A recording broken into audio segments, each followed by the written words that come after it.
ධර්මදේශනය ප්‍රඥානාලිකාව තුළින් විකාශය කිරීමට ප්‍රචාරය කිරීමට ධර්මදානය සිදු කිරීම සඳහා රංජිත් දේවසුරේන්ද්‍ර මහතා ඇතුළු සහෝදරයන් විසින් මෙම උතුම් වූ ධර්මදේශනය සඳහා සැදැහැති දායකත්වය දරා තිබෙනවා. උතුම් වූ ධර්මදානයන්ගෙන් ජනිත වන්නා වූ මහා පුණ්‍ය ශක්තියින්ගෙන් මාතර මොටා ගෙදර විසූ මීට වසර 28කට පෙර මියගිය ඉසුරුසේන දේවසුරේන්ද්‍ර පියාණන්ට හා වසර 20කට පෙර මියගිය හැරියට් රබෙල් මෑණියන්ට උපහාර පිණිස වේවා. ඔවුන් පින් කැමැත්තෙන් සිටී නම් මෙම පින් අනුමෝදන් වීමෙන් එම ජීවිතය සුවපත් කරගෙන මතු මිනිසත් භව ලබා උතුම් චතුරාර්ය සත්‍ය අවබෝධයෙන් නිර්වාණ මාර්ගය පූර්ණය කරගනිත්වා. සංසාරගත මියගිය ඥාතීන්ද පින් කැමැත්තෙන් සිටී නම් ඔවුන්ද මේ පින් එකසේ අනුමෝදන් වෙත්වා. ගෞරවනීය දේශකයාණන් වහන්සේට නිදුක් නිරෝගී සුවපත් භාවය ලැබේවා. උන්වහන්සේට ප්‍රාර්ථනීය බෝධියකින් උතුම් වූ නිර්වාණය අවබෝධ කරත්වා. ධර්මය ශ්‍රවණය කළ ලක්වාසී ලෝකවාසී සියලු දෙනාටද නිදුක් නිරෝගී සුවපත් භාවය සහ චිරජීවනය සැලසෙත්වා. ඔවුන්ටද සසර ගමන නිමා කොට අමා මහ නිවනින් සැනසීමට මෙම කුසලය හේතු වාසනා වේවා කියා බලාපොරොත්තු වෙනවා. එසේම වේවා කියා ආශිර්වාද කරනවා. නමෝ තස්සේ භගවතෝ අරහතෝ සම්මා සම්බුද්දස්සේ. නමෝ තස්සේ භගවතෝ අරහතෝ සම්මා සම්බුද්දස්සේ. නමෝ තස්සේ භගවතෝ අරහතෝ සම්මා සම්බුද්දස්සේ.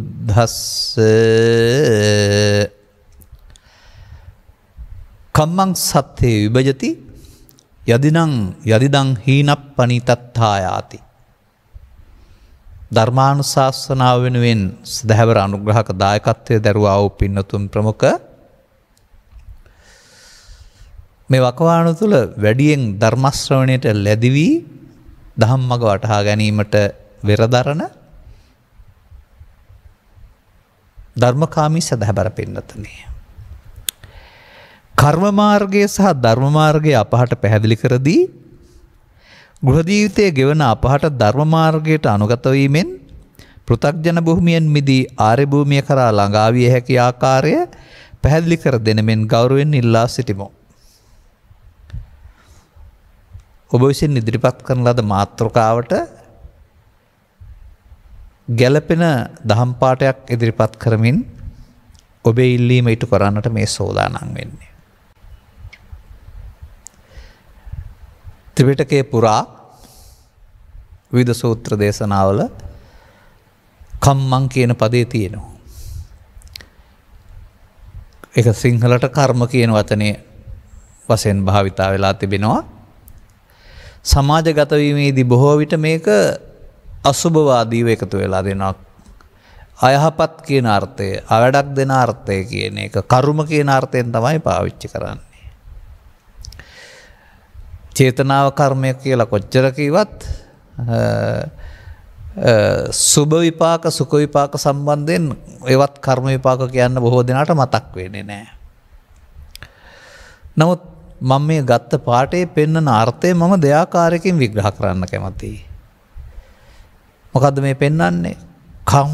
කර්මය විසින් සත්වයා බෙදනු ලබනවා. හීන පහත් ප්‍රනීත උසස්. පහත් සහ උසස් කරන්නේ කර්මය විසින් කියලා පෙන්වලා තිබෙනවා. දැන් මේක සාමාන්‍ය සමාජයේ තිබෙන්නේ කර්මය කියන්නේ පව් සහ පින්. පාප කර්මයෙන් මිනිසා හීන කරනවා, දුක් ගෙනත් දෙනවා. පුණ්‍ය කර්මයෙන් මිනිසා සැප ප්‍රනීත මිනිහි කරනවා. ඒ කර්ම විග්‍රහයේ පවතින්නේ පාප කර්ම සහ පුණ්‍ය කර්මයේ දෙක පමණක් නම් මේක හරියනවා.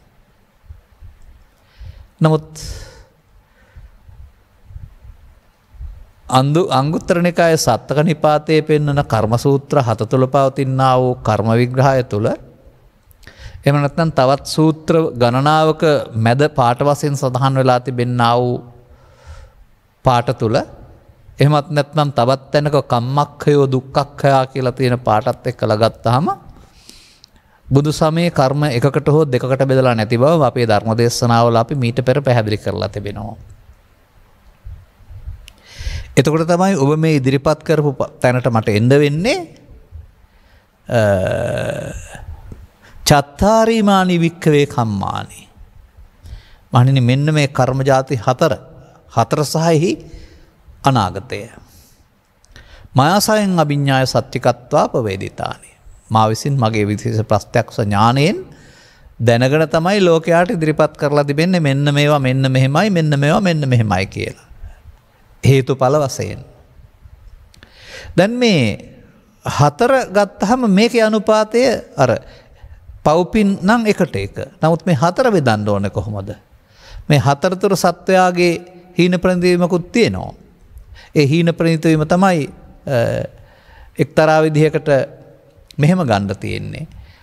කන්නං කන්න විපාකම් සත්වයා මිනිසත්ක මහිමෙකුට අපාය පැත්තට ගෙන යයි. සුක්ඛං සුක්ඛ විපාකම් මිනිසාගේ මිනිස්කම රැකදී හෝ දෙවියන් අතරට ගෙන යයි. එහි දිගුවක් වන්නා වූ සුඛ විපාකයේ තව කොටසක් ධාන කර්ම වශයෙන් බඹලොවට ගෙන යයි.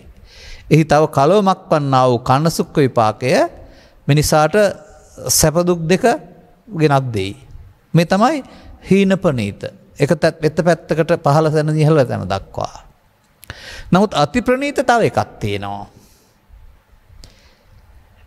එහෙම ගත්තොත් එහෙම හීන ප්‍රනීත ගන්න වෙන්නේ මෙහෙමයි. හීන අනාර්ය ප්‍රනීතාර්ය. එතකොට බෙදෙන්නේ මේක හතර බෙදෙන්නේ තුනට එක අනුපාතයට. එවිට ඔබ ඉදිරිපත් කරන කර්ම මාර්ගය සහ ධර්ම මාර්ගය කියන වචන දෙකට බෙදන්න වෙනවා. ඒ කොහොමද?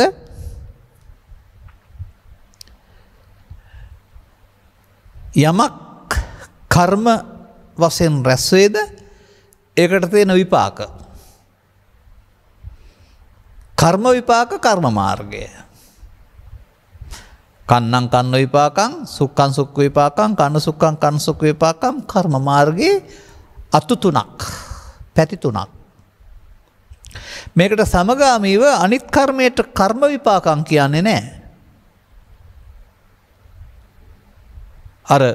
අර කර්ම වලට කියනවා කළු කර්ම සුදු කර්ම කියලා. කන්නං කන්න විපාකං සුක්ඛං සුක්ඛ විපාකං. මේක පෙන්නනවා කළු කර්මත් නැති කළු විපාකත් නැති සුදු කර්මත් නැති සුදු විපාකත් නැති තව කර්මයක්. ඒක කර්ම කිරීම නෙවෙයි කර්මක්ෂය කිරීම.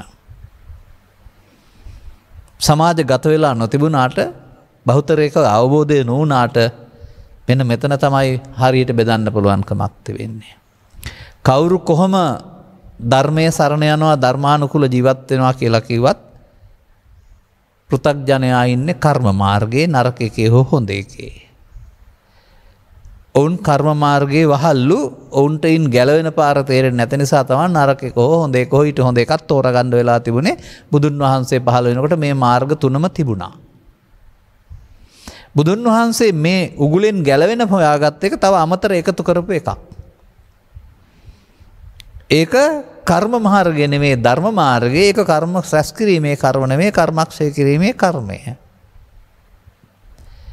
ඉතින් මගේ අර අවුරුදු 12 13 14 15 කාලේ ක්‍රියාශීලී දරුවෙක් වශයෙන් ඉන්න කාලේ පිට්ටනියට ගියාපුවම ඊඩා පිට්ටනියට අපට තරඟ ඕන නැහැ නිකනුත් දුවනවා අපි. එහෙම නැත්නම් අපි පාඨශාලාන්තර නිවාසාන්තර තරඟ වලට සහභාගී වෙනකොට මං තීරු දැකලා තියෙනවා. ඉතින් මේ මං තීරු දැක්ම ආශ්‍රයෙන් මම මේ සංසාර ගමන මං තීරු හතරකට බෙදලා මේ අනායට ලම්බ වෙන තැන පැහැදිලි කරනවා. පළවෙනි මං තීරුව කන්නං කන්න විපාකං මරණයෙන් එහා පැත්තට අපායට දොර ඇරෙනවා. දෙවෙනි තීරුව කන්න සුක්ඛං සුක්ඛ විපාකං කාම සුගතියට ඒක තුනකට බෙදෙනවා පොඩ්ඩක් මේ මධ්‍යම සහ උපරිම සහ අවම වශයෙන් තුන් ආකාරයකට බෙදෙනවා. ඒක කොහොම වෙතත් කාම සුගතියට ඒක යන අයගේ දොර ඇරෙනවා. කන්න සුක්ඛ විපාක කියලා එකක් තියෙනවා. වන්තිරු පහක් ගම්මු අපි. ඒක පැවපුන් දෙක විපාක දෙන්න දොර ඇරෙනවා. සුක්ඛ විපාකයේ ධානාංග කියලා එකක් තියෙනවා. ඒක බඹලුවට දොර ඇරෙනවා. දැන් මේ දහවන පතේ මන්තිරු පහයි. අපි ඉපදුන සමාජයේ නැත්තම් බුදු සමයේ ප්‍රචලිත වෙන සමාජයේ කතා කරන්නේ මන්තිරු හතරයි. පස්වෙනි එක වහලා. කොතරම් හිතුවක්කාරී ලෙස එහෙම නැත්නම් කොතරම් ප්‍රචණ්ඩකාරී ලෙස වැහුවද කියලා කියනවා නම් අනාගත බුදුරජාණන් වහන්සේ තමයි මේ පාර අරින්නේ. එතකල් අපට වහලා මේක අනවශ්‍ය අධිකාරීත්වයක් පවරා ගැනීමක් සහ අනවශ්‍ය පීඩනයක් අපට පැටවීමක්. එහෙම කරන්න අයිතියක් නැහැ සම්බුදු සසුන තුළ. පුළුවන් නම් කෙනෙකුට හතරවෙනි කර්මය නැත්තම් මේ පස්වෙනි මාර්ගයේ යන්නත් ඉඩ තියෙන්න ඕන. අන්න ඒ නිසා සමාජයේ දැනුවත් කරන්න ඕන මේ කර්ම මාර්ග මන්තිරුවලේ 5ක් තියෙනවා. 5 ගියාම හම්බ වෙන දේවල්. ඒ 5න් කන්න විපාක, සුක්ඛ විපාක, කන්න සුක්ඛ විපාක, ඒකේ වර්ග දෙක ඔක්කොම පෘථග්ජන. කොතරම් ප්‍රතිඵල තිබුණත්. එතකොට ඒවැ විපාක හම්බ වෙන්නේ කර්ම විපාක. ඒ විපාක හැම එකක්ම ලෞකිකයි. එතකොට ඒවා කර්ම මාර්ගයේ ඵල. ධර්ම මාර්ගයේ ඵල විපාක ලෞකික විපාක නෙමෙයි ලෝකෝත්තර විපාක. ඒ ලෝකෝත්තර විපාකට තමයි අර මාර්ගඵල කියලා කියන්නේ. අරවත් මාර්ගඵල. නමුත් ඒවා මරණයෙන් එහා පැත්තට අපාය, දිව්‍ය ලෝකේ, බ්‍රහ්ම ලෝකේ විපාක. ඒ ඵල. ඒ විපාක හැම එකක්ම ලෞකිකයි. නමුත් මාර්ගඵලවල මාර්ගය ගත්තොත් එහෙම අවසානයේ ඵලය ලෝකෝත්තරයි. දැන් මේ මං මාර්ගයනේ පළවෙනි අදවෙනි අතෝරන්නේ ආරම්භය හෝ මැද නෙමෙයි අවසානයේදීනේ. අන්න වගේ මේ මාර්ගයක කෙලවර ඵල තියෙන්නේ. මම නිතර කියනවා සමාජයට මාර්ගඵල කියලා මේක එකක් කරගෙන මාර්ගඵලයක් ලබන්න යන්න එපා කියලා. එහෙම එකක් නැහැ.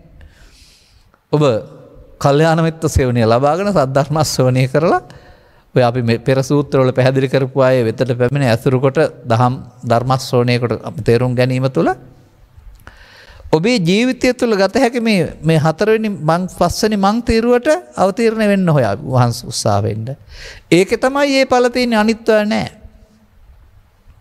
එහෙනම් මේ කියපු ආකාරයට කර්ම මාර්ගය සහ ධර්ම මාර්ගය අපි දැන් පැහැදිලි කරන්න වෙනවා. අපහට පැහැදිලි කර දී කියලා නේ පෙන්නන්නේ. දැන් මෙහෙම ගන්න. ඔබ පුද්ගලයෙක්. ඔබ අනුරාධපුරේ යනවා. මිහින්තලේ දන්සැල් දෙනවා. වෙසක් වලට තොරණක් ඉදි කරනවා. වෙසක් වලට දන්සැලක් දෙනවා. අසරණයන්ට පිහිට වෙන්න කැම ටිකක් සකස් කරගෙන යනවා. නැත්නම් ආහාර අරගෙන යනවා. උතුරේ දකුණේ වන්දනාවක යනවා. මෙකී සහ නොකී ක්‍රියාකාරකම් කරනවා. ජීවිතේ පුරාමද කරන්නේ, අවුරුද්ද පුරාමද කරන්නේ, දවසින් දවසද කරන්නේ. නැත්තම් මේ ඔක්කොම කර්ම නම් මේ කර්ම කරන්නේ අතීතේ නෙවෙයි, අනාගතේ නෙවෙයි, වර්තමානයේ මොනවා කළත්. කර්ම කරන්නේත් වර්තමානයේ සිතෙන්, කයෙන්, වචනයෙන්. එනම් කර්මසය කරන්න ඕනේ අතීතේ හෝ අනාගතේ නෙමේ, වර්තමානයේ. අපේ ජීවිතේ සිංහල ව්‍යාකරණ කූර වර්තමානයේ හෝ ඓතිහාසික වශයෙන් ගත් කල වර්තමානයේ නෙමෙයි අපි කතා කරන්න ඕනේ. ඒවට වර්තමාන අර්ථ වෙනයි. සද්ධර්මයේ වර්තමානය මොකද්ද? සද්ධර්මයේ සඳහන් පරිදි අපේ වර්තමානය කුමක්ද? අන්න එතකොට අපේ වර්තමානයේ තේරෙන්නේ නැති කෙනාට පෘථග්ජනයයි කියලා කියනවා. ඒ තේරෙන්නේ නැති පුද්ගලයා සම්බන්ධයෙන් ත්‍රිපිටකයේ සංයුත්ත නිකායේ කන්දකාග්ගෙහිම සඳහන් කරන්නේ එක පාඩයක්. යම් කිසි නොදන්නකමක් තියෙනවා. ඒ නොදන්නකම නිසා පෘථග්ජන. කොමක්ද? අසුත්වා පුතුග්ජනෝ අරියානං අදස්සාවි අරියස්ස ධම්මයාකෝ විදෝ අරියස්ස ධම්මය ආවනීතෝ. මෙන්න මේ දුර්ගති ලක්ෂණ ටික මුල් කොටගෙන ඔහුට මේ පංචස්කන්ධ කියන එකක් තියෙන බව දන්නෙත් නැහැ. ඒකට එන දේවල් මම මගේ ආත්ම කොට ගන්නවා කියලා දන්නෙත් නැති හින්දා පෘථග්ජන කියලා කියනවා. එහෙනම් පෘථග්ජන භාවයෙන් මිදෙන්න මොකක්ද දැනගන්න ඕන? පංචස්කන්ධ විග්‍රහය දැනගන්න වෙනවා. අන අපිට මේ පවතින සසුන තුළ ඔය අනාගත බුදුන් දැකීම සඳහා පින්පුරවන සසුන තුළ ඔය පංචස්කන්ධ විග්‍රහයක් ඕන නැහැ.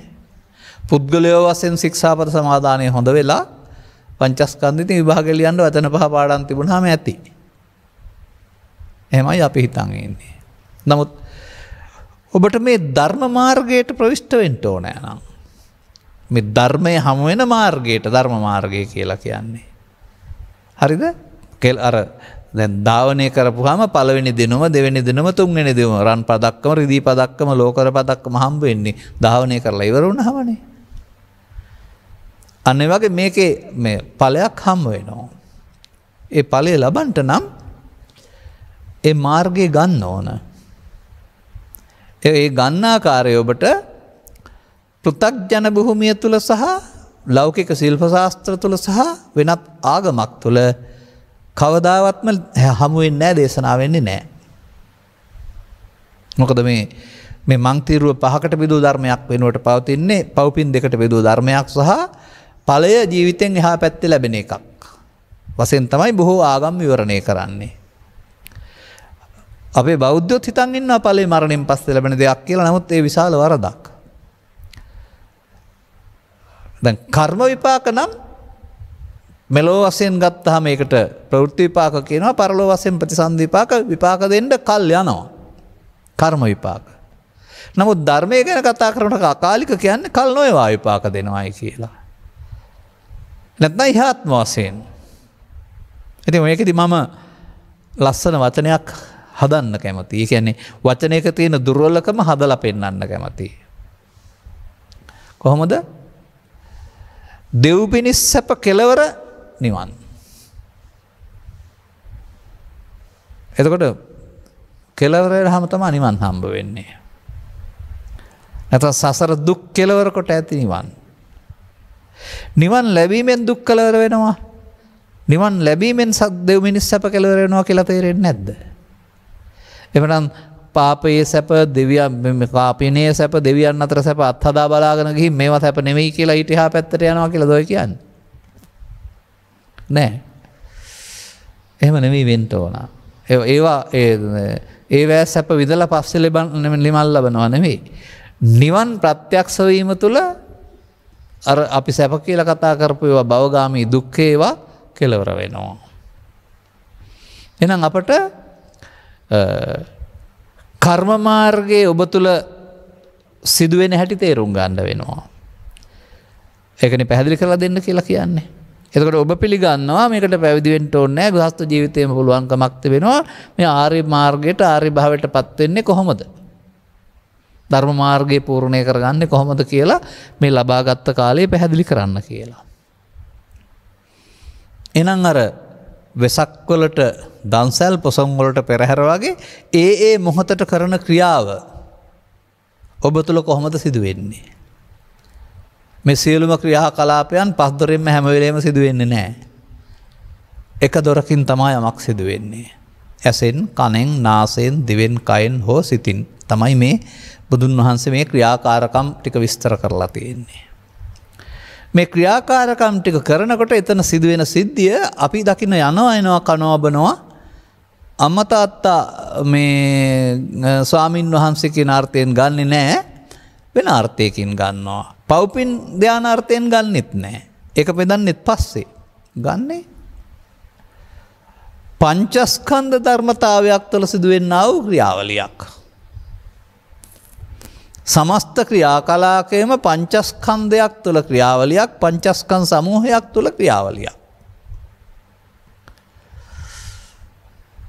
ඒ ක්‍රියාවලියේදී අපට ජීවිතය පුංචි පුංචි කොටස් වලට බෙදන්න වෙනවා. ජීවිතය බැලුවහම මව් කුසෙන් බිහි ජීවිත අවසානයේ මැරීම, එතකොට එක උපතයි එක මරණයයි. මේ ජීවිතය තුළ මරණ ගොඩක් සහ උපත් ගොඩක් තියෙනවා. ඒක ඇහැට පේන්නේ නැහැ. ඇත්තට මේ උපතින් සහ මරණයෙන් එහාට කිසිවක් යන්නේ නැහැ.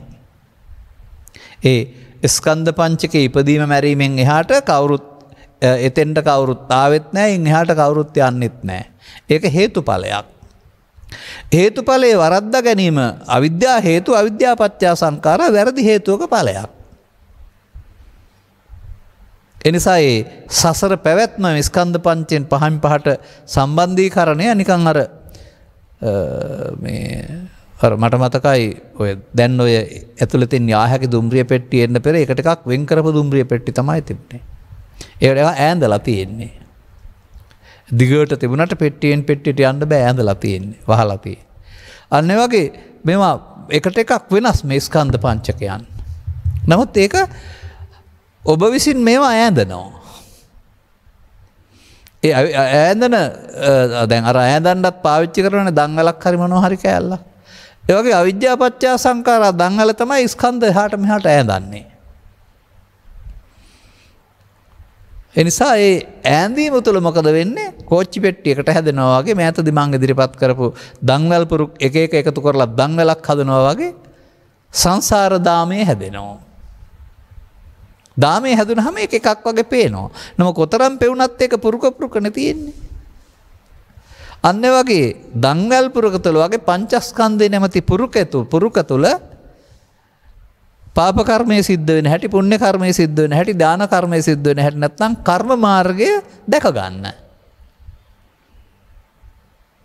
මේ සසරට බැඳෙන හැටි දැක ගන්න. එතකොට අන්න ඔබට කර්ම මාර්ගය පැහැදිලි වෙනවා. ඒ කර්ම මාර්ගය තුළ සිදු වෙනවා මෝඩකමක්. ඒකට අවිද්‍යාව පත්‍ය සංඛාරා කියලා කියනවා. මේ මෝඩකමෙන් අතමුදෙන්න ඔබ උත්සාහ කරන්න ඕන තේරුම් ගත්තාම. ඒ මෝඩකමේ මාර්ගය බුදුන් වහන්සේ පහළ වෙනකොට තුන් ආකාරයක බෙදාගෙන මිනිස්සුන් එකක් වඩා අනික හොඳයි කියමින් යමින් හිටියා. නමුත් මෝඩකමෙන් අතමිදෙන මග හෙළි කරපු පළවෙනි උත්තමයා මිනිස් සමාජය තුළ නූතන ඉතිහාසයේ බුදුන් වහන්සේ. වර්තමාන අපේ ඉතිහාසය තුළ නැත්නම් අපේ ලෝක ඉතිහාසය තුළ ගත්තාම බුදු සමය තුළ නම් ඒක යුගයෙන් යුගයට එලි කරන උත්තමයා බුදුන් වහන්සේ අනිත් අයට හොයාගන්න බෑ. ඒක තමයි බුදු සමයේ පෙන්වන සම්මා සම්බුද්ධත්වයේ විශේෂත්වය. ඒ යුගයට වැසී තිබෙන්නා වූ මේ ධර්ම මාර්ගය විවරණය කරන එක තථාගතෝ බික්ඛ අරහං සම්මා සම්බුද්ධෝ අනුප්පන්නස්ස මග්ගස්ස උප්පාදේති සූත්‍රවල එහෙම තියෙනවා. නූපන් මග. නූපන් මග කියන්නේ පාප මාර්ගය නෙමෙයි. නූපන් මග කියන්නේ පුණ්‍ය මාර්ගය නෙමෙයි. නූපන් මග කියන්නේ ධ්‍යාන මාර්ගය නෙමෙයි. ඔබ පිළිගන්න ශාසන ඉතිහාසය හොයලා බලපුවම මේ මාර්ග තුනම සතාගතයන් වහන්සේ පහළ වෙන්න පෙර සමාජයේ තිබුණා.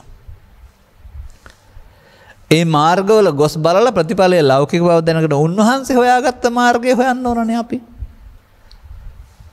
උන්වහන්සේ හොයාගත්ත මාර්ගය අනේක බුද්ධං සරණං ගච්ඡාමි. උන්වහන්සේ හොයාගත්ත මාර්ගය හොයාගන්න නැතුව උන්වහන්සේට ගෞරව දක්වන එක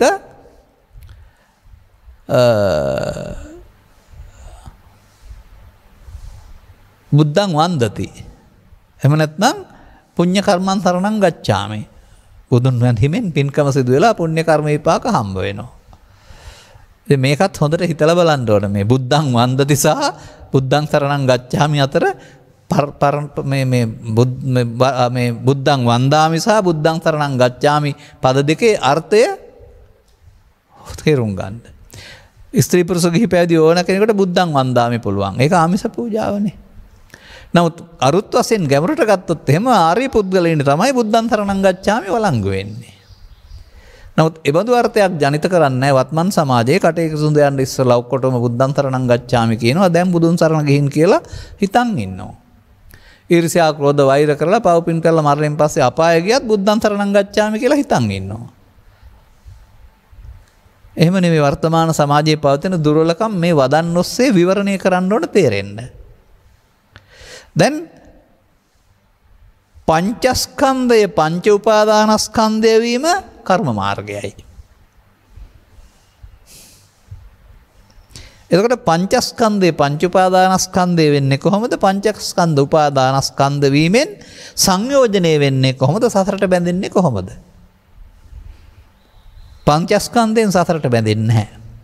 පංච උපාදානස්කන්ධයෙන් තමයි අපි කතා කරන සංයෝජනය හෙවත් සසරට බැඳීම සිදු වෙන්නේ. අන්න සසරට බැඳීම සිදු වෙන ඕනෑම එකක් කර්ම මාර්ගය. ඒකේ ආකාර තුනක් තමයි තථාගතයන් වහන්සේ පැහැදිලි කරලා තිබෙන්නේ. ආකාර තුනම අපිට දැනගන්න ඕනෙත් නැහැ. නමුත් Taman කරන එක දැනගන්න තුනම විස්තර කරගත්තට කමක් නැහැ. එදා සමාජයේ හිටපු ආකාර තුනක පුද්ගලයන් පැහැදිලි කරන්න උන්වහන්සේ මේ මාර්ග තුනම විස්තර කළා. අපට අනවශ්‍ය පැත්තක්ම තියෙනවා. නමුත් අපි ඒක පොතේ තියෙන නිසා ටිකක් විස්තර කරනවා. එදා තිබුණ අද නෑ කියන අර්ථයෙන්. අදත් තියෙන්න පුළුවන් බැරි වෙලා ඒ බඳු කෙනෙක් හම්බුනොත් එයාට ඒක අදාළ වෙන්නේ. අපිට අදාළ කාරණා තේරුම් ගන්න ඕනනේ. අනේ එතකොට මේක සියුම් ධර්මතාවයක්. ඔය කනවා බොනවා යනවා වගේ මේ ඇඳුම් අඳිනවා වගේ ලේසියෙන් කරන්න පුළුවන් දෙයක් නෙමෙයි. මේක කායික ධර්මතාවයක් නෙමෙයි චෛතසික ධර්මතාවයක් මානසික ධර්මතාවයක්. මේක සිදු වෙන්නේ ඇසේ කනේ නාසයේ දිවේ කයේ උදව්වෙන් සිත තුළ. ඒ නිසා ඒක ඇසට බලන්න බෑ බාහිර ලෝකේ බලන්න බෑ. තේරුම් ගන්න උත්සාහ කරන්න ඕන සිත තුළ සිදුවෙන ආකාරය. ඉතින් තේරුම් කරගන්න දහම් පෙළවල් ඕන තරම් තියෙනවා. ඒකට කියන්නේ පෙළ දහම. පෙළ දහමේ ක්‍රියාකාරීත්වයේ පොතේ නෙමෙයි තියෙන්නේ අපි ළඟ අපි ඒක අපට ආදේශ කරගෙන බලන්න ඕන. මේ පෙළ දහමේ පෙන්වන වචනවල සිද්ධිය අපි ළඟ සිදුවෙන ආකාරය. එතකොට කර්මය සිද්ධ වෙන හැටි. දැන් ඔය සාමාන්‍ය සමාජයේ පාප කර්මයක් සිද්ධ වෙන්න කාරණා පහක් සිද්ධ වෙනවා කියලා එහෙමත් උගන්වන එකක් තියෙන්නේ. ඉතින් පහම පාඩම් කරගත්තත් ඔක නතර වෙන්නේ නැහැ. ඉතින් කර්මයේ සිද්ධ වෙන හැටි පාප කර්මයක් සිද්ධ වෙන හැටි පහක් පාඩම් කරන්න නෙමෙයි ඕනේ. තථාගතයන් වහන්සේ වදාරේ සබ්බ පාපස්සා කරණම් කියලානේ. නොකර ඉන්න ඕනේ. කරන හැටි විස්තර කරගත්තට වැඩක් වෙන්නේ නැහැ. ඒවා දැනීමට අදාළ දේවල්. සාමාන්‍යයෙන් මම මෙහෙමත් කියනවා. යම්කිසි පුද්ගලයෙක් මේ රජතුමා මරණ දණ්ඩයට නියම කරනවා. ඉතින් මරණ දණ්ඩ නියම කරාම තියෙන්නේ මරන්නනේ. මරන්න ඉස්සෙල්ලා මොන දේවල් එයාගේ හෙව්වත් මරණය වළක්වන්න බෑ. ඒ හොයන්නේ මොකටද තියෙනවා ඉතින් ආයේ. අමතර කාලයක් කැපවීමක් නේ. ඒ වගේ අපේ බෞද්ධ බුදු සමයේ වර්තමානයේ වෙලා තියෙන්නේ මොකද්ද? කෙලස් තියෙන්නේ නසන්ට. නසන්න තියෙන කෙලස් නසන හැටි ඉගෙන ගන්නවා මොනවද කෙලස් වල පාඩම් කරන්නේ? කෙලස් පාඩම් කරන එකත් බුද්ධ ධර්ම කියලා තමයි අපේ රටේ හිතන් ඉන්නේ. කෙලස් හඳුනා ගන්නට අවශ්‍යයි ඊට පස්සේ ඒ කියන්නේ රජතුමාගේ දඬුවම වැරදිකරුවා මරන්නනේ. කෙලස් කියන්නේ අපට දුක් ගෙනත් දෙන වැරදිකාරයෙක්. ඉතින් එයා හොයලා මරන්නනේ තියෙන්නේ. ඒ පාඩම් කරන්නේ ආයේ. උපන් තැන වයස උපැන්න තහතිකේ පෙළපත ආගිය තැන් ඒවා මොකවත් දැන් වැදගත් නැහැ. මම මේ කියන දේවල් තේරෙන්න ඕනේ. ඊට වඩා පැහැදිලි කරන්න බෑ මට. ඒවා තේරුම් ගන්නට අවශ්‍යයි. එහෙනම් අපි තුල නැත්තම් මේ සවන් දෙන ඔබ තුල මේ කර්මය සිද්ධ වෙනවා, පව් සිද්ධ වෙනවා කියන වචනේ ගැඹුරු ධර්මයේ අභිධර්මයේ අර්ථය හොයාගන්න. ඔබ දන්නවා පව් සිද්ධ වෙනවා, පින් සිද්ධ වෙනවා, ධ්‍යාන කුසල් සිද්ධ වෙනවා කියන්නේ. ඒක කොහෙද තියෙන්නේ කියලා හයි අර බමුණු ඇහුවා වගේ. මොකද්ද සිද්ධ වෙනවා කියලා කියන්නේ? සිද්ධ වෙනවා කියලා කියන්නේ අනාගත විපාකයක් විඳින්න හේතුවක් සිත ඇතුලේ හැංගෙනවට. අන්න එතකොට අනාගත විපාක විඳින්න හේතුවක් හිත ඇතුලේ හැංගෙන හැම එකක්ම කර්ම. පාප කර්ම, පුණ්‍ය කර්ම, දාන කර්ම. කර්ම වලට හම් වෙන්නේ විපාක. එහෙනම් සංසාරේම කර්ම විපාක. තුනකට බෙදලා. ඒ තුනම එකවර ක්‍රියාත්මක වෙන්නේ මෙහෙදි කර්ම රැස් කරන්න පුළුවනි. අනාගතයේ අදාළ පැත්තට පන්ති තුනකට බෙදන්න පුළුවනි. ඒක තමයි සංසාර විග්‍රහය බුදු සමයේ. අර බැඳීම නිසා, සසරට බැඳීම නිසා, සංයෝජනය වීම නිසා තමයි මේ විපාක වලට හිමිකම් කියන්න සිද්ධ වෙලා තිබෙන්නේ. එහෙනම් අපි පව් සිද්ධ වීම, පින් සිද්ධ වීම, ධ්‍යාන කුසල සිද්ධ වීම කියන තුන වචන තුනක් වුණාට මේ ධර්මයේ විග්‍රහ කරනකොට මේ තුනම එකක්. එකකින් විග්‍රහ වෙන්නේ. පොතේ විග්‍රහ කරන මේ දහම් පෙළ ඔබේ ඇස තුල, කන තුල, නාසය තුල, නැත්නම් සිත තුල, කය තුල, වචනය තුල විග්‍රහ කරගන්න.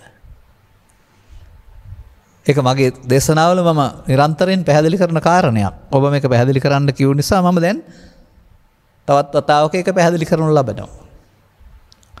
එතකොට එහෙනම් මේක සිදු වෙන්නේ අරමුණක් තුල. අරමුණ උපදින්නේ ඇහි. නැත්නම් කනේ. නැත්නම් නාසයේ. කියන්නේ ඒකෙන් කියන්නේ ඇහි කනේ නාසයේ කියන එක නෙවෙයි. ඇහි කනේ නාසයේ උදව්වෙන් උපදින සිතේ. ඒකත් 아무තු ලස්සන දෙයක්. ලෝකේ කතා කරාට ඇහෙන්න පේනවා කියලා, කනට ඇහෙනවා කියලා ඒක සම්මුතියක් විතරයි. තථාගතයන් වහන්සේට වඩා විනිත දකින් පෙන්නනවා ඇහ කන නාසය දුකය පහට හිත පිහිටනවා හිත අරමුණු රසය විඳිනවායි කියලා. එහෙනම් මේ පුද්ගලයාට ඇහෙන් සිත, කනෙන් සිත, නාසයෙන් සිත, දිවෙන් සිත, කයෙන් සිත කියලා, සිතෙන් සිත කියලා සිත් හයක් ඉපදෙලා නැතෙනවා. මේ අරමුණු රසය විඳින්නේ අපිවත් ඇහැවත් නෙමෙයි සිත කියලා තමයි උන්වහන්සේ වදාරන්නේ. එතකොට මේ සිත තුළ මේ විඳින්ට යාමේදී සිදුවෙන්නා වූ ක්‍රියාකලාපයක් තියෙනවා. අන්නේ ක්‍රියාකලාපය සංයෝජනයට පත් වෙනවා පෘථග්ජනයා තුළ. ක්‍රියාකලාපය හඳුනාගත්තාම සංයෝජන නොවි අවසන් කරන්න පුළුවන්කමක් තිබෙනවා ආර්ය පුද්ගලයාට. එහෙනම් සංයෝජනය වීම කර්ම මාර්ගයයි, සංයෝජන නොවි අවසන් කිරීම ධර්ම මාර්ගයයි. අපි මේක විස්තර කරන්න ඕනේ, තේරුම් ගන්න පැහැදිලි වෙනවා. හැමදාම එක පෙලින් ගන්න නැතුව අපිට මේක පැහැදිලි නිසා ලස්සන වචන වෙනස් වචන අරගෙන පැහැදිලි කරන්න ඕන. එහෙනම් යමෙක් සංයෝජන වෙනවා නම් ස්කන්ධ පංචකය තුළ, එහෙනම් කර්ම මාර්ගයට අවතීර්ණ වෙලා. යමෙකුට සංයෝජනේ නොවි අවසන් වෙන්න පුළුවන් නම් සංයෝජන වෙනවට සංයෝජන කැඩෙනවා. බුදුරජාණන් වහන්සේ ධර්ම දේශනා කරලා තියෙන සංයෝජනේ වෙන්නද සංයෝජන කඩන්නද? ධර්මයේ සරණ වෙන්නේ සංයෝජන කැඩීමෙන් තමයි ධර්මයේ සරණ හම්බ වෙන්නේ. සංයෝජන වෙන එක දැනගෙන හිටියේ නෑ මිනිස්සුયો. නමුත් සංයෝජන වෙමින් හිටියා උපන් මිනිසුන් හැමදෙනාම. බුදුරජාණන් වහන්සේ එක සොකීය ඥානය මෙහෙවා සිතවල වෙන හැටි විග්‍රහයක් ඉදිරිපත් කළා. ඒක ඇහැට දැක ගන්න බෑ. ඒක අනුන්තන බැලුවට වැඩක් නෑ. Taman තුල නුවණින් දකින්න ඕන.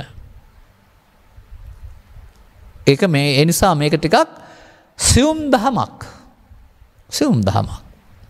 ඒ සියුම් දහමේදී අපට ඒක ජීවිතය තුළ බලන්න නැතුව එක අරමුණක් තුළ නැත්නම් ඇස තුළ බලලා අනික් ඔක්කොමත් මෙහෙමයි කියලා වටහා ගන්න ඕන. සාමාන්‍යයෙන් අපි හිතමුකෝ ඔය යම් කිසි දෙයක් ඔබට ඇවිදින් තිබෙනවා වෙළඳපොළට කියලා.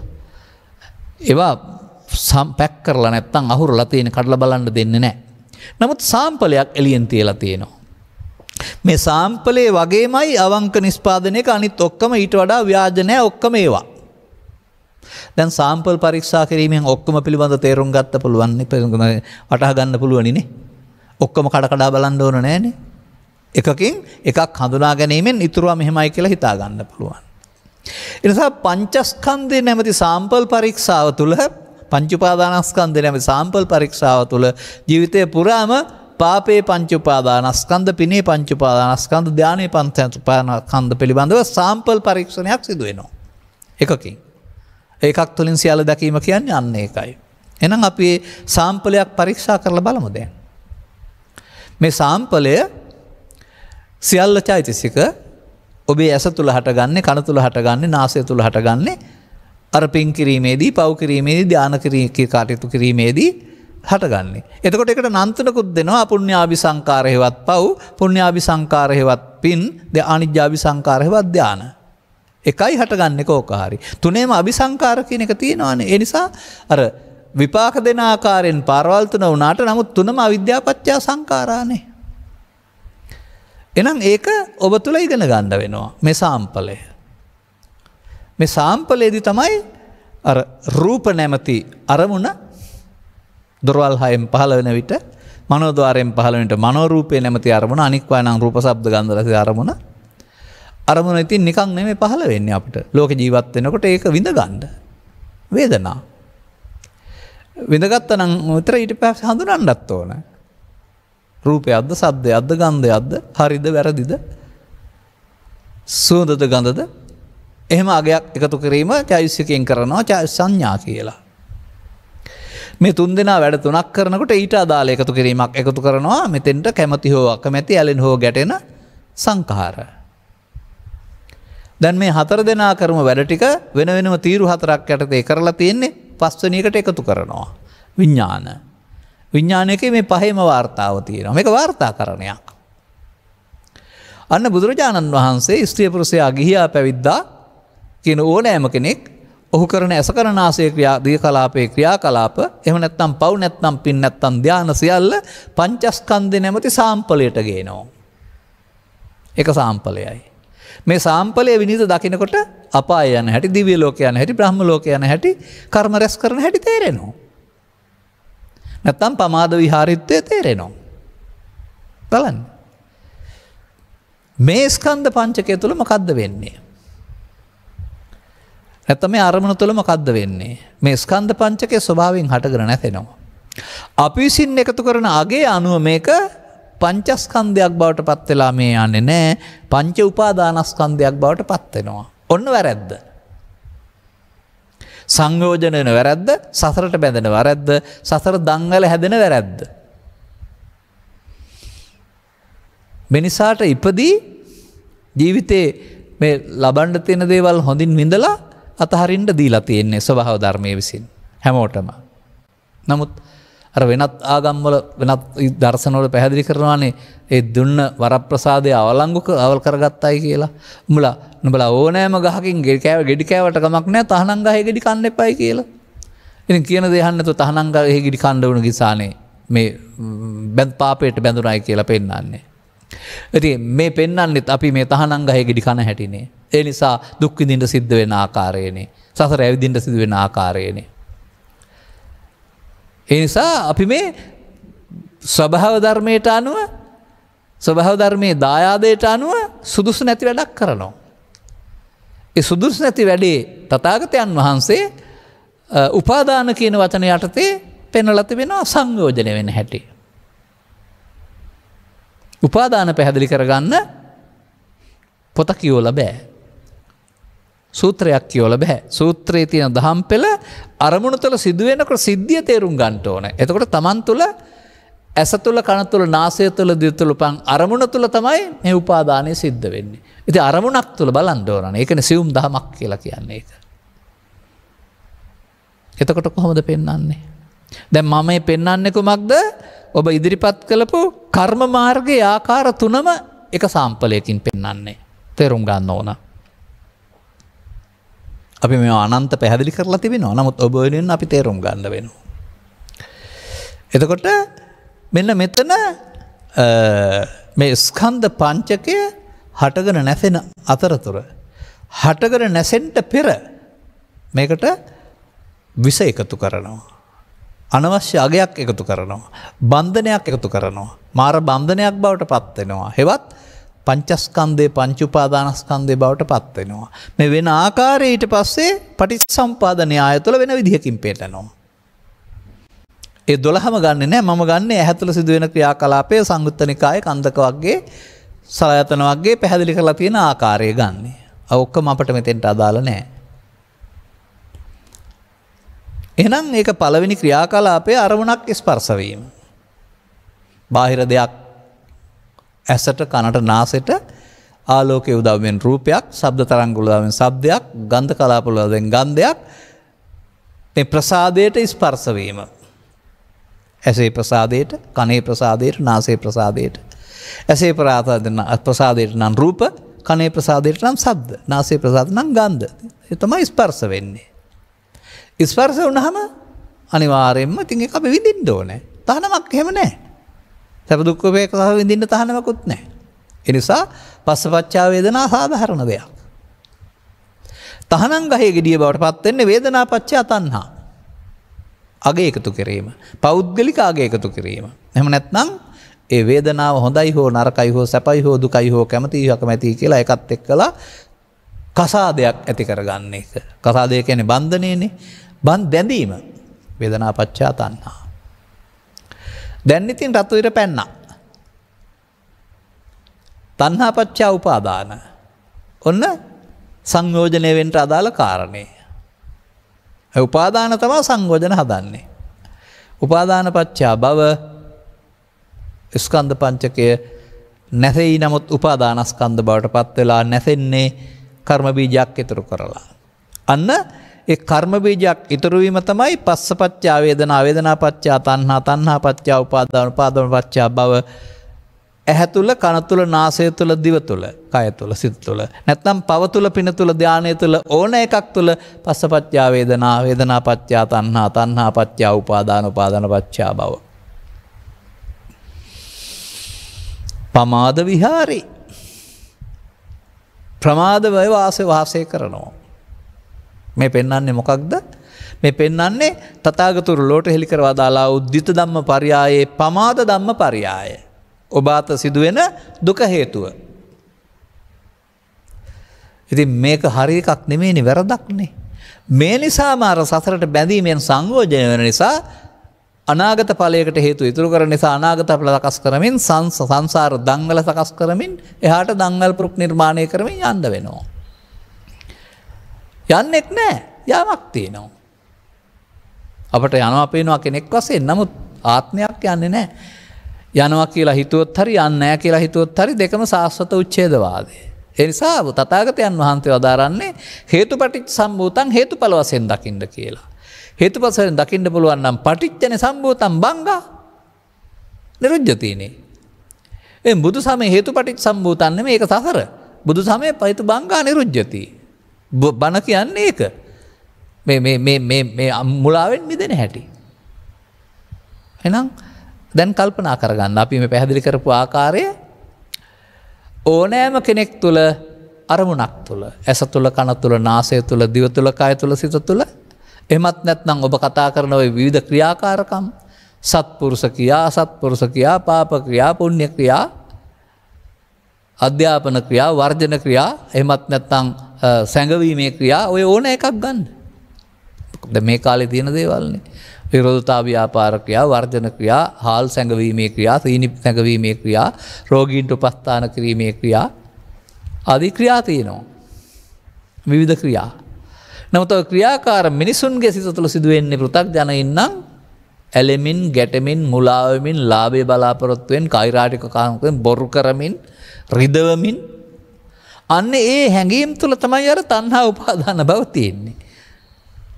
අසත්පුරුෂ හැඟීම් ජනිත වෙච්ච ගමන් අසත්පුරුෂ හැඟීම් මායයට අයිති දේවල් ඒවා කළා නම් මායя මොකද කරන්නේ? ඕවා කරලා ගැලවෙන්න දෙන්න බෑ. ඕකට අදාළ විපාකයක් විඳලා යන්න ඕන ඔබ කියලා විපාකයකට සම්බන්ධ කරනවා. බැලුවම අපිම අපේ කර්ම විපාක හදා ගන්නවා. එනිසා කර්ම විපාක විස්තර කරලා හොඳ ඒක නරකක හොයන එක හරි කර්ම විපාක හොඳ ඒවා විඳින්න සසර යන එක හරි නෙමෙයි බුදු සමය කියලා කියන්නේ. කර්ම විපාක වලින් ගැලවෙන එක. මොකද ගිහින් ඉවර කරන්න බෑ. යන්න පුළුවන් ඕන තරම්. ගැලවෙන්න කියලා දෙන කෙනෙක් කොහෙවත් නැහැ. ගැලවෙන්න කියලා දෙන්නේ තථාගතවරු. තථාගතවරුන්ගේ පස්සේ උපදින මිනිසුන් සඳහා සංරක්ෂිත ධර්මයක් තියෙනවා. ප්‍රඥාවන්තින් තේරුම් ගත්තොත් අන්න අර කර්ම මාර්ගයේ ආපු ගමන් මාර්ගය නිමා කරන්න ධර්ම මාර්ගයට අවතීර්ණය වෙන්න වෙනවා. එතකොට තමයි ධම්මං සරණං ගච්ඡාමි. කර්ම මාර්ගයේ තියෙන්නේ අපි ධම්මං සරණං ගච්ඡාමි කිව්වට මම නම් කියන්නේ ඔවුන් සියලු දෙනා කම්මං සරණං ගච්ඡාමි. ඒක හොඳින් හිතලා බලන්න ඕන කාරණයක්. හැසියලු දෙනා කවුද? කම්මං සරණං ගච්ඡාමි. කම්මං සරණං ගච්ඡාමි වලට කර්ම විපාක හම්බ වෙනවා. කර්මඵල හම්බ වෙනවා. අරුණාම මාර්ගඵල හම්බ වෙන්නේ නැහැ. මාර්ගඵල ධම්මං සරණං ගච්ඡාමි වල තියෙන්නේ. දැන් ඔබ ඒක නෙමෙයි ඉල්ලන්නේ. දැන් එහෙමනම් අරමුණු එන්න පුළුවන්. හඳුනා ගන්නට අවශ්‍යයි. ක්‍රියාත්මක කරන්න අවශ්‍යයි. අර මගේ ඊයේ පෙරේද උදාහරණයක් තියෙනවා. අවුරුද්දක් මාස 7ක් 8ක් තිස්සේ වැල වැවෙනකොට ඉහළට යන්න ඊට සමගාමීව අලයක් යටට බහිනවා. මොකටද මේ? වැලේ මැරෙන බව දන්නවා. ඊළඟට පවතින්න ඕනේ. ඒ නිසා ඊළඟ සැරේට පැලවෙන්න ආහාර ගබඩා කරනවා. අන්න වගේ මේ සංසාරයේ පැවැත්ම අපට දීලා තියෙන කාරණයක් ඉරණම විසින්. පැවැත්මට අවශ්‍ය හේතු අපි හදනවා. සතරක් හදා ගන්නවා. ඉතින් ඒ නිසා අර යටට අලේ බැස ගන්නවා වගේ චිත්තාභ්‍යන්තරයට ශේෂවීමට තණ්හා අනුසය කියලා කියනවා. නැත්නම් උපාදානයේ ප්‍රතිඵලය එයයි. උපාදාන පත්‍යා භව. අලේ බැස්සා ඊළඟ කන්නේ වෙලාව අනික් හේතු එකතු වෙනකොට පැලවෙනවා. අන්න ඒ වගේ භවපත්‍යා නම් නැවත හට ගන්නවා ජාති. මෞකසේ විතරක් නෙමෙයි මේ ජීවිතෙත් භවපත්‍යා ජාති නැවත නැවතත් හට ගන්නවා. දැන් මේක කරමින් ඉන්නව නේද? මේක කරමින් ඉන්නවට තමයි පව් කරනවා කියන්නේ, පින් කරනවා කියන්නේ, ධාන කුසල් වඩනවා කියලා කියන්නේ, නැත්නම් කර්ම රැස් කරනවායි කියලා කියන්නේ. දැන් අර තණ්හා උපාදාන භව යම වෙනවනේ අරමුණ තුල. ඒකට කවුරුවත් කැලලක් එකතු කරලා තිබුණ නැතුවට ඒකට තමයි වර්තමාන මොහොතේ අවිද්‍යා සංකාරය කියලා කියන්නේ. තේරුම් ගන්න. එහෙනම් අවිද්‍යා සංකාරයේ අතීත එකක් නෙමෙයි. මෙන්න මේ අරමුණේ මුලාවීම තණ්හා උපාදාන බව තුනටම තමයි අවිද්‍යාව කියන්නේ. ඉතින් ඒ නිසා හේතු ඉතුරු වෙන එක තමයි අවිද්‍යාපත්‍ය සංකාරා. දැන් සත්‍යයට දුක් ගෙනත් දෙන්නේ අවිද්‍යාපත්‍ය සංකාරා. ඇත්තනේ ඉතින් ජාති ශෝක පරිදේව දුක් දෝමනස්සා සම්භවಂತಿ. නමුත් අපට අවිද්‍යාපච්චා සංඛාරා තියෙන තැන හොයාගන්න බැරි වුණානේ. ඒ පොතේ තියෙන එකක්, ඒක ලියන්න තියෙන එකක්, පාඩම් කරන්න තියෙන එකක් කියලා හිතන වැරුණාම මේක මේ ඇස තුල, කන තුල, නාසය තුල, අරමුණ තුල මුලා වීමෙන් සිදුවෙන එකක් කියලා දැක ගන්න සියුම් නුවණක් ඕනනේ. දැන් ඉතින් ඔන්න අපට දැන් මේ පැවැත්ම විග්‍රහ කරනු ලැබුවා. මේ පැවැත්ම විග්‍රහ කරලා තථාගතයන් වහන්සේ නතර වෙන්නේ නැහැ. පැවැත්මේ තමයි පවතින්නේ ආස්වාදේ ආදීනවය. රතර ගමන එක එක පැතිවලට යන හැටි, ගැලවීමක් නැති හැටි, අටලෝ දහමට කම්පා වෙන්න සිදු වෙන හැටි, අඬ දොඩන්න වැළපෙන්න සිදු වෙන හැටි, ඊට පස්සේ මානසික වශයෙන් චිත්තසයිසික වලට බර එකතු වෙලා ඒ බර දරා ගන්නට බැරිව විඳවන හැටි සංඛාර දුක්ඛය කියලා විස්තර කරනවා. තව පැය දෙකක් විතර කතා කරන්න පුළුවන් ඒවා. එහෙනම් සංඛාරංච නිරෝධේන නාති දුක්ඛස සම්භවෝ සංඛාරා පරමා දුක්ඛ. දැන් කර්ම මාර්ගය වෙනුවට මෙතෙන්ට ධර්ම මාර්ගය පාවිච්චි කරන හැටි, භව ගාමිත්වය වෙනුවට භව නිරෝධ ගාමිත්වය පාවිච්චි කරන හැටි තමයි අපට ඉගෙන ගන්න ඕනේ. ඒක තමයි ධර්ම මාර්ගය. කර්ම රැස් කරන මාර්ගය කර්ම මාර්ගය, කර්මක්ෂය කරන මාර්ගය ධර්ම මාර්ගය. මෙතන ෂය වෙන්න වෙනවා. කම්මක්ඛ දුක්ඛක්ඛ යන්නේ. ඒ කියන්නේ හරි ලස්සන දෙයක් මේක. අපිට මේ සසරෙන් මිදෙන්න අවස්ථාව හැම මොහොතේම වර්තමානයේ තියෙනවා. ඒක වර්තමානයේ විතරයි කරන්න පුළුවන්. නමුත් පෘථග්ජන පුද්ගලයා හැම විටම වර්තමානයේ උපාදාන කරගමින් සසරෙන් මිදෙන්න තියෙන අවස්ථාව එපා කියලා වහනවා. සසර හදනවා.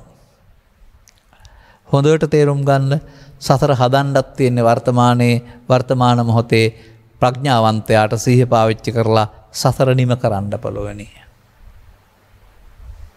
භවපත්‍යා ජාති භව නිරෝධෝ නිබ්බානංනේ. ඉතින් ඔය දෙකම වර්තමාන මොහොතේ සිදුවෙන එකක් නේ, වෙන්න ඕන දෙයක් නේ.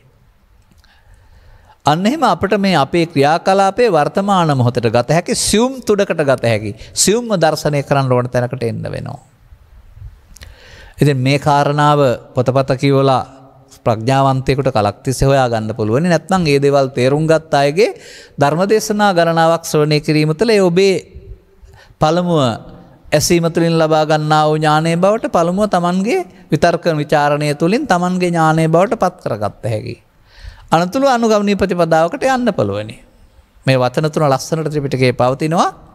සුතමේ ඥානය, චින්තාමේ ඥානය, භාවනාමය නැත්නම් භාවනාමය ප්‍රඥාව කියලා. සුතමේ පඤ්ඤා, චිත්තාමේ පඤ්ඤා, භාවනාමය පඤ්ඤා කියලා සඳහන් වෙලා තිබෙනවා. දැන් අපි තාමත් කතා කළේ කර්ම රැස් කරන පාර. දැන් මෙයම යොදාගන්නේ කොහොමද කර්මයේ ෂය වෙන්න? ඒකට තථාගතයන් වහන්සේ අමුතු වචනයක් එකතු කරනවා වෙන තැනකදී. ඔය කලේ අල්ලා ගැනීම, ඔය කලේ උපාදානය. මේක අල්ලා නොගෙන ඉන්න. අන්න අල්ලා නොගෙන ඉන්න සතිය පාවිච්චි කරන්න. අල්ලා ගන්න සතිය පාවිච්චි කරන්න ඕනේ සසරෙන් පුරුදු කරන් ඇවිත් තිබෙන්නේ. ඔය බුදුදහමේ පෙන්වන සතිය වැදගත් කියලා කතා කරන එකේ සතිය තියෙන්න ඕන කොතැනද කියලා තේරුම් ගන්නකෝ. ඒක වචන වලින් විස්තර කරලා අවුල් කරලා පිළිවෙලක් නැතුව මහා විශාල මේ ව්‍යාජාර්ථ ගොඩක් එකට දාලා තියෙන නිසා ඔබේ සිත තුළ සතියෙන් කෙරෙන්න ඕන මොකද්ද කියලා තේරුම් ගන්නකෝ. අර තණ්හා උපාදාන භව කිවෙන එක තුළ වැඩෙන්නේ කාමාංග. කාමාංග වලලා දුකින් මිදෙන්න බෑනේ. කාමාංග වෙනකොට එතන බොජ්ජංග වැඩෙන්න ඕන. අන්න දැන් මේ යන පැත්තට යන පාර අපි කතා කළේ අනුසෝතගාමී ප්‍රතිපදාව. සසරේ ඇවිදින හැටි තමයි ඔය පෙන්නුවේ එක සාම්පලයක් තුළ. පස්සපච්චා වේදනා, වේදනාපච්චා තණ්හා, තණ්හාපච්චා උපාදාන, උපාදානපච්චා භව. සසර ඇවිදින සාම්පලය, පමාද සාම්පලය.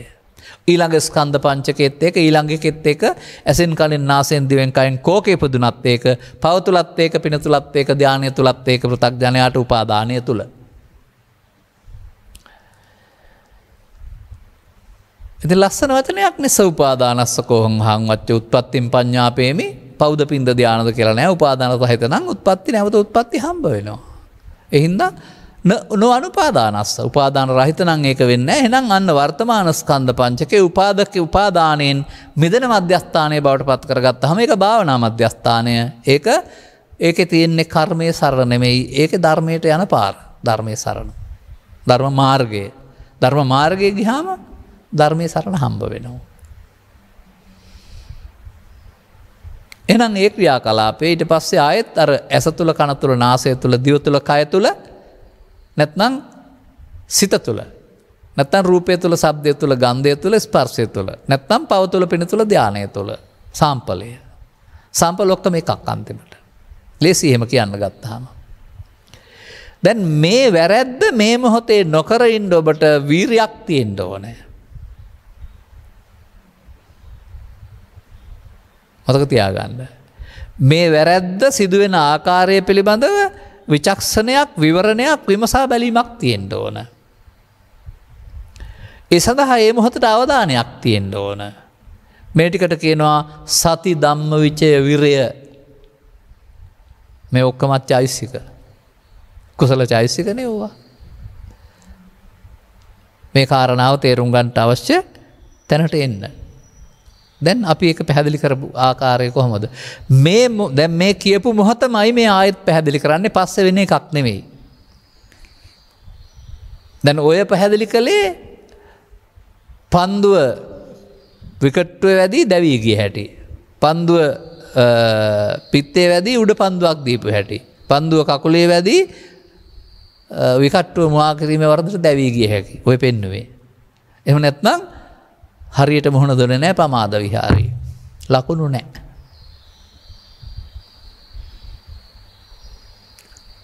ඊළඟ මොහොතටත් පන්දු වෙනවා. ඒක දැන් ගත වෙලා ඒක නන්නල වැඩක් වෙන්නේ නැහැ. තවත් ස්කන්ධ පංචකයක් පහළ වෙනවා. ඒක තුල දැවී යනවාද, ලකුණු රැස් කරනවාද? ඉදිරිපායේ හෝ පසුපාදයේ ආරක්ෂක පාරක් ගහනවාද? එහෙම නැත්නම් බිම දිගේ ඇදී යන රයිල් පහරක් ගහනවාද? එහෙමත් නැත්නම් උඩින් අතොලුව හිස රෙඩින් යන හයේ පාරක් ගහනවාද? තප්පරයක් තුල හඳුනා ගන්න වෙනවා පන්දුව පේන. ස්කන්ධ පංචකය තුල පේන්න වෙනවා වරදින්න යන හැටි.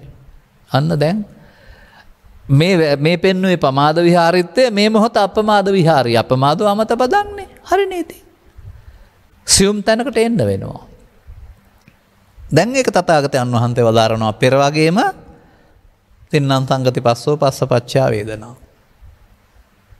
ඇයි මේකම කියන්නේ කියලා සමහර අය හිතන්න බැරි නෑ. මගෙන් අහන්න එපා. ඇයි සූත්‍ර දේශනා දහස් ගණනක එක තියෙන්නේ එහෙනම්? තථාගතයන් වහන්සේ ගිය තැන්වල ඇයි මේ මාර්ගය පැහැදිලි එක සැරයක් කියලා නිකන් ඉන්නේ නැතයි එහෙනම්? මොකද යම් කිසි ප්‍රඥාවන්තයෙකුට ඇස තුළ, කන තුළ, නාසය තුළ ඒක පැහැදිලි උන්වහන්සේ කළේ අවුරුදු 45ම පැහැදිලි කරන එකනේ. ඒවා වෙන වෙනම දහම් පෙළවල් වශයෙන් පාඩම් කරන පොතේ ලියපු නිසා අපට ගොඩක් පේනවා. ඉතින් ගොඩක් ඕන නැහැ, එකක් දැනගත්තම ඇති. දැන් ස්කන්ධ පංචක සියල්ල දැනගන්න එක ස්කන්ධ පංචකයක් නේ, සාම්පලයක් බවට අරගෙන මේ වැරද්ද සහ නිවැරදි එක තේරුම් ගන්න. ඒ වගේ ධර්මදේශනා 45 මේ 18000ක් ඕන නැහැ, එකකින් තේරුම් ගන්න. අපිට ඉතින් ආරාධනා තියෙන නිසා සහ තේරුම් ගැනීමට කල් යන නිසා සමහර අයට නැවත නැවතත් ධර්මදේශනා කරන්න වෙලා තියෙනවා. තේරුම් ගත්තාම තවදුරටත් සවන් දීමෙන් දැක්ම ගැඹුරු වෙනවා. අනතුරුව ඉතින් ඔබ අනුගමනීය ප්‍රතිපදාවකට යන්න වෙනවා. මේ ක්‍රියාකලාපයේදී ඔන්න ඔය පස්සපච්චා වේදනා, වේදනාපච්චා තණ්හා කියන තැනට අර පරණ පාර එනවා. එතනින් එහාට තමයි වීරිය ඕන, සතිය ඕන, අප්‍රමාදය ඕන, භාවනාව ඕනේ. එතනින් එහාට තමයි කර්ම මාර්ගය, ධර්ම මාර්ගය බවට පත් වෙන්නේ. අන්නේ තණ්හාව. ඇසේ නම් රූප, කනේ නම් ශබ්ද, නාසයේ නම් ගන්ධ, පපේ නම් පාප, පිනේ නම් පුණ්‍ය, ධානයේ නම් ධාන. මම නම් ඕනකට යොදනවා අල්ලා ගැනීමට. පාප තණ්හා, පුණ්‍ය තණ්හා, ධාන තණ්හා. රූප තණ්හා, ශබ්ද තණ්හා, ගන්ධ තණ්හා, ඒවා කාම තණ්හා. ඒ ඕන එකක් තස්සායව තණ්හාය. අර උපාදාන භව වෙන එකට තමයි ශේෂ කියන්නේ.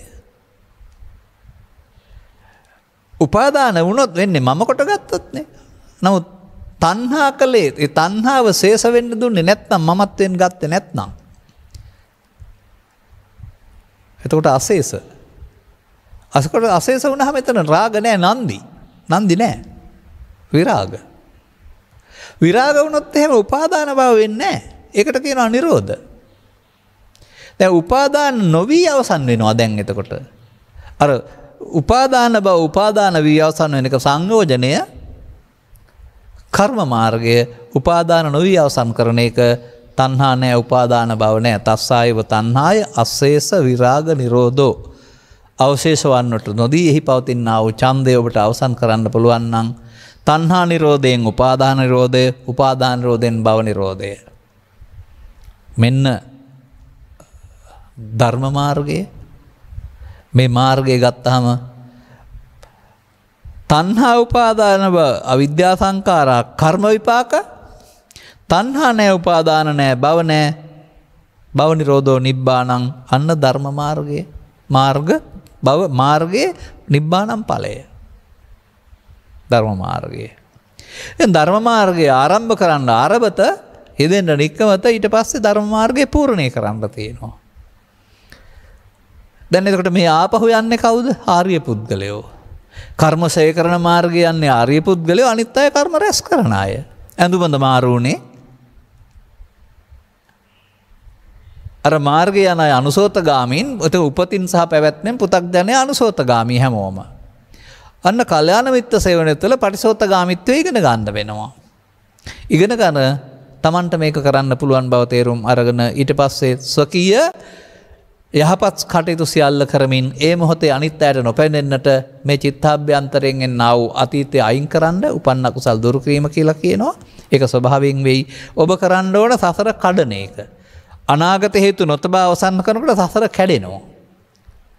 භව නිරෝධෝ ඉතින් ඒක නැවත සෝවාන්සිට රහත් දක්වාම කඩන්න ඕනේ. ඒ මාර්ගය. එතකොට ඔබට ඵලයේ හැටි තේරේවි. තව කෙනෙකුට පෙන්වන්න බෑ ඒක. අනිත් කෙනෙක් ලබා ගත්තට ඒක ඔබට තේරෙන්නේ නැහැ. බුදුන් වහන්සේ නිවන් ලබලා හිටියා අනිත් කට්ටියට ඒක තේරෙන්නේ නැහැ. රහතන් වහන්සේලා නිවන් ලබලා හිටියට ඒක කාටවත් තේරෙන්නේ නැහැ. ඒ වගේ තමන් ලබන නිවන තමන්ටනේ තේරෙන්නේ, අනිත් අයට පේන්නේ නැහැ නේ මේක. මොකද තමන් නීවරණයන්ගෙන් වහගෙන තියෙන දේ නීවරණ ටික අයින් වෙනකොට තමන්ටනේ හම්බ වෙන්නේ. එහෙමනම් ඔන්න ඔය විදිහට මේ කියපු පෙළ සාම්පලය නැවත නැවතත් වර්තමානයේ ඇසෙන් කනින් නාසෙන් දිවෙන් කයින් ගැටෙනකොට අතීතයේ එයි ඒක කරගත්ත වැරැද්ද. උපන්න කුසල් ඇවිදින්ම ඉවර වෙන්නත් ඕන. මහා රුක්ක නැත්තම් සංයෝජන සූත්‍රවල පැහැදිලි කරලා දාරන්නේ ගින්දර ඇවිල්ලෙන්නේ නම් දාලා තියෙන දර නිසා. ඔබට නිවන්න ඕන නම් ඉස්සරහට ආයෙ දර දාන්න එපා. පහන ඇවිලෙන්නේ තෙල් සහ වැටිය දාලා තියෙන නිසා ආයෙ තෙල් වැටිය දාන්න නැත්නම් ඒ කියන්නේ තණ්හා උපාදාන බව විද්‍යා සංඛාරා කරන්න එපා කියන එක ඔය කියන්නේ. අනාගතයට තියන්න එපා. අනාගතයට නොතියා අවසන් කිරීම අනිත්‍ය හේවත් නිරෝධය හේවත් විදර්ශනාව. විදර්ශනා කියන්නේ වඩනවානේ. භාවනා කියන්නේ වඩනවා ඕන දෙයක්.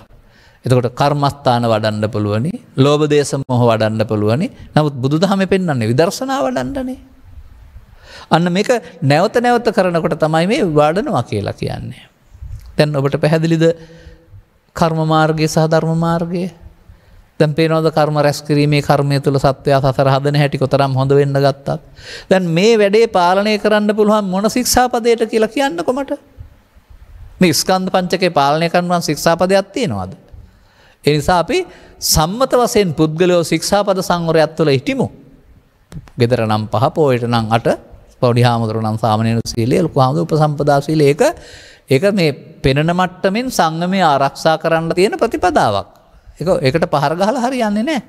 සද්ධර්මයේ නැති කාලේ ඒක තුළ තමයි මිනිස්සු පරිස්සම් වෙන්නේ අපාගත නොවි. නමුත් ඒක තුල පවතිනා වූ ගැඹුරු දර්ශනයක් ස්කන්ධ පංචකයාගේ ඉපදීම සහ ඒති ඉතුරු නොකර මැරීම. අන්නේ ධර්ම මාර්ගයට ගත්තාම මේ මාර්ගය තමයි ඵල තියෙන්නේ. දැන් ඔබට මේක තේරුම් ගන්න පුළුවන් වුණා නම් මේ අරමුණට මම සාධාරණ ඊටු කළා මේ කලේ. තේරුම් ගැනීම තුළ තේරුම් ගත්ත පුද්ගලයාට ඔන්න බලන්න ලස්සන වචනයක් තියෙනවා. ඥානතෝ හම්බෙක්කෝ පස්සතෝ ආසනවංකයන් වදාමිනෝ අජානතෝ අපස්සතෝ.